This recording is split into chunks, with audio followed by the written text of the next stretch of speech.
Modi cabinet ने बुधवार को एक बड़ा फैसला लिया। सरकार ने आगामी जनगणना में जातिगत जनगणना को शामिल करने का निर्णय लिया है। जातीय जनगणना को लेकर लंबे वक्त से विपक्षी दल मांग कर रहे थे। केंद्रीय मंत्री अश्विनी वैष्णव ने इसकी घोषणा करते हुए कहा कि यह कदम सामाजिक और आर्थिक समानता को बढ़ावा देगा, साथ ही नीति निर्माण में भी पारदर्शिता सुनिश्चित करेगा।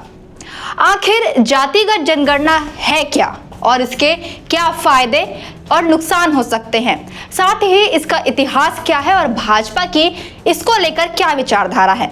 नमस्कार, मैं आपके साथ सत्या पांडे और आप देख रहे हैं आरब न्यूज। किसी देश में किसी जाति के कितने लोग रहते हैं, इसके स्पष्ट आंकड़े सामने रखे जाएं, उसे ही जातिगत जनगणना कहते हैं। देश में जातिगत जनगणना तो पहले भी हुई है, लेकिन उसमें ओबीसी को शामिल नहीं किया जाता था। ऐसे में बात जब भी जातिगत जनगणना की होती है, सबसे ज्यादा चर्चा इस बात पर होती है कि देश में ओबीसी वर्ग अब कितना ज्यादा बड़ा बन चुका है। आखिर समाज के कितने लोग देश में रह रहे हैं। इस बार भी जो जातिगत जनगणना करवाई जाएगी, उसमें सबकी नजर सिर्फ इस बात पर रहेगी कि ओबीसी कितने प्रतिशत है। अब जान लेते हैं कि जातिगत जनगणना का इतिहास क्या है। जातिगत जनगणना की शुरुआत अंग्रेजों के समय में ही हुई थी। सबसे पहले जातिगत जनगणना 1931 में हुई थी। वैसे भी अंग्रेजों के दौर में तो हिंदुस्तान के लोगों को जाति के आधार पर ही देखा जाता था। ऐसे में तब इस तरह की किसी गणना का होना काफी सामान्य बात थी। वैसे एक बात तो तब भी तय कर दी गई थी कि हर 10 साल में जातिगत जनगणना करवाई जाएगी। ऐसे में 1941 में भी इस प्रक्रिया को किया गया, लेकिन तब सामने आंकड़े नहीं रखे गए और तर्क ये दिया गया कि जाति आधारित टेबल तैयार नहीं हो पाई है। ऐसे में आंकड़े भी जारी नहीं किए गए थे। फिर देश आजाद हुआ और 1951 में दोबारा जातिगत जनगणना करवाई गई। यहाँ पर पहली बार बड़ा खेला हो गया। इतने बड़े सर्वे में ओबीसी वर्ग को ही शामिल नहीं किया गया, सिर्फ अनुसूचित जाति और अनुसूचित जनजातियों को ही इस गणना में शामिल किया गया था। 2011 तक ऐसे ही चलता रहा। जनगणना तो हुई, लेकिन ओबीसी वर्ग को लेकर ज्यादा जानकारी सामने नहीं रखी गई। बिहार, राजस्थान और कर्नाटक जैसे राज्यों ने स्वतंत्र रूप से जातिगत सर्वे किया, जिनके नतीजे ने इस मुद्दे को राष्ट्रीय स्तर पर चर्चा में ला दिया। विपक्षी दल जैसे कांग्रेस, राजद और सपा लंबे समय से इसकी मांग कर रहे थे। भाजपा का सहयोगी दल जेडीयू भी जातिगत जनगणना के पक्ष में ही था।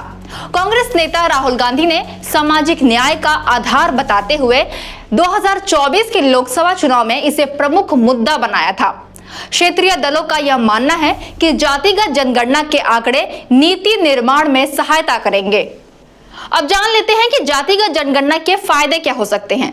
जातिगत जनगणना के समर्थकों का यह मानना है कि यह सामाजिक न्याय और समावेशी विकास की दिशा में एक क्रांतिकारी कदम हो सकता है।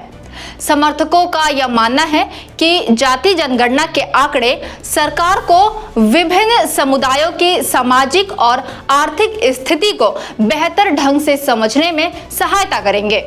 उदाहरण के लिए यह पता लगाया जा सकता है कि कौन सी जातियां शिक्षा, रोजगार और स्वास्थ्य सेवा में सबसे ज्यादा वंचित रह गई हैं। इससे कल्याणकारी योजनाओं को और प्रभावी बनाया जा सकता है। इसके अलावा ओबीसी और अन्य वंचित समुदायों की सटीक जनसंख्या के अभाव में आरक्षण नीतियों को लागू करना और संसाधनों का उचित वितरण करना मुश्किल हो रहा है।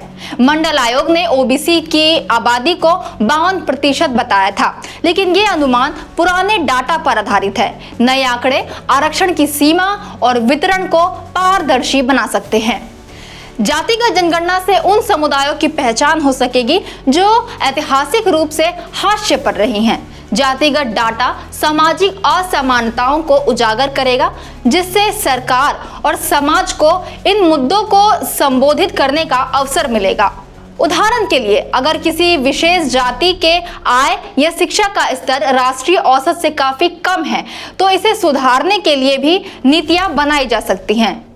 अब जान लेते हैं कि जातिगत जनगणना के नुकसान क्या होंगे। जातिगत जनगणना के फायदे तो जरूर हैं, लेकिन इसके संभावित नुकसान और जोखिम भी कम नहीं है।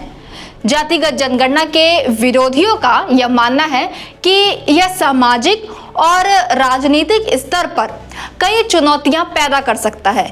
उनका तर्क ये है कि जातिगत जनगणना समाज में पहले से मौजूद जातिगत विभाजन को और ज्यादा गहरा बना सकती है। वहीं जातिगत आंकड़ों का उपयोग राजनीतिक दलों द्वारा वोट बैंक की राजनीति के लिए भी किया जा सकता है। क्षेत्रीय दल और जातिगत आधार पर संगठित पार्टियां इसका लाभ उठाकर सामाजिक ध्रुवीकरण को बढ़ावा दे सकती हैं। इससे सामाजिक तनाव और हिंसा की संभावना भी बढ़ सकती है। जातिगत जनगणना से कुछ समुदायों की जनसंख्या अपेक्षा से अधिक भी सामने आ सकती है, जिससे आरक्षण की सीमा बढ़ाने की मांग उठ सकती है। इस वजह से सामाजिक अशांति भी बढ़ेगी। जातिगत जनगणना का प्रभाव केवल सामाजिक और आर्थिक नीतियों तक ही सीमित नहीं रहेगी, ये भारत की राजनीति को भी गहरे रूप से प्रभावित करेगा। 2024 के लोकसभा चुनाव में विपक्षी दलों का जातिगत जनगणना ही प्रमुख मुद्दा था। इससे विपक्षी गठबंधन को कई क्षेत्रों में काफी लाभ भी मिला है। जातिगत जनगणना को लेकर भाजपा की विचारधारा क्या है, इस बारे में बात कर लेते हैं। भाजपा जाति जनगणना को लेकर विचारधारा बदलती रही है। जिस समय इस पार्टी का जन्म हुआ था तब तो यह पूरी तरह ऊंची जातियों की ही कही जाती थी। ब्राह्मण और बनियों वाला तबका तो इसके साथ मजबूती से जुड़ा हुआ था। लेकिन 1985 में पार्टी ने पहली बार अपनी विचारधारा बदली। मंडल आयोग की सिफारिशों को लागू करने वाले एक प्रस्ताव को पास किया गया। उस समय यह माना गया कि भाजपा ये समझ चुकी थी कि बिना अगड़ी जाति के राजनीति नहीं हो सकती है। लेकिन भाजपा का यह विचार भी लंबे समय तक नहीं टिक पाया। राम मंदिर आंदोलन ने फिर उसे हिंदुत्व की राजनीति की ओर धकेल दिया। तब कमंडल बनाम मंडल की राजनीति का आगाज हुआ। हालांकि अब यह देखना होगा कि जातिगत जनगणना का फैसला लेने के बाद भाजपा को कौन सी चुनौतियों का सामना करना पड़ सकता है और इसके क्या लाभ होंगे। ये तो तय है कि इस फैसले के बाद कई सियासी मोड़ देखने को मिलेंगे और इसका कितना असर कौन सी पार्टी पर पड़ता है यह भी देखना बेहद दिलचस्प होने वाला है, क्योंकि कांग्रेस और अन्य विपक्षी दल लगातार ही जाति जनगणना की मांग करते आए हैं और भाजपा उनके इस मांग को नकारती रही है।